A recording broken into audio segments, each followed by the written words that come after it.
শুক্রবার সকালে new town eco পার্কে সস্ত্রীক প্রাতঃভ্রমণে আসেন মন্ত্রী দিলীপ ঘোষ। তার সামনে রাখা হয়েছিল কিছু প্রশ্ন। শুনে নেব দিলীপ ঘোষের বক্তব্য। দেখুন, পুরো পার্টিটাই পচা, তার আবার ভালো মন্দ কি, অনেকে আবার ভাগাভাগি করছেন, গুয়ের এপিট ওপিট। সেরকম টিএমসিটা কিছু ধান্দাবাজ লোক সুবিধার জন্য এসেছিল, এর জন্য পুরো দায়ী সিপিএম। তারা যে অব্যবস্থা তৈরি করেছিল, অরাজকতা, তার ফলে মানুষ বাধ্য হয়ে এক জায়গায় এসে একটা কিছু করেছিল, যাকে সামনে পেয়েছে খড়কুটো রেখেছিল। পরিস্থিতির কারণে মানুষ মুক্তির জন্য করেছিল। নীতি, আদর্শ, ডিসিপ্লিন কিছু নেই পার্টিতে, সবাই কামাচ্ছে উপর থেকে নিচে। তো আজ এমন পরিস্থিতি হলো, মানুষ এমনভাবে হারিয়েছে, আর কামানোর রাস্তা নেই, তাই ভেতরের সমস্ত ঘা বেরিয়ে গেছে। এ সবই তো শুরু হয়েছে, দেখুন না, অনেক দূর যাবে।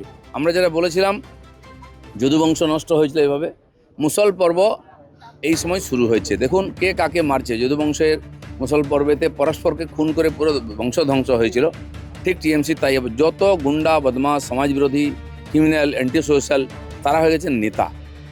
পাট খেতে কোটি কোটি টাকা পাওয়া যাচ্ছে, গাছে, রাস্তাঘাটে। পার্টিটারই উদ্দেশ্য ছিল পয়সা কামানো। এইভাবে কোনো পার্টি চলতে পারে?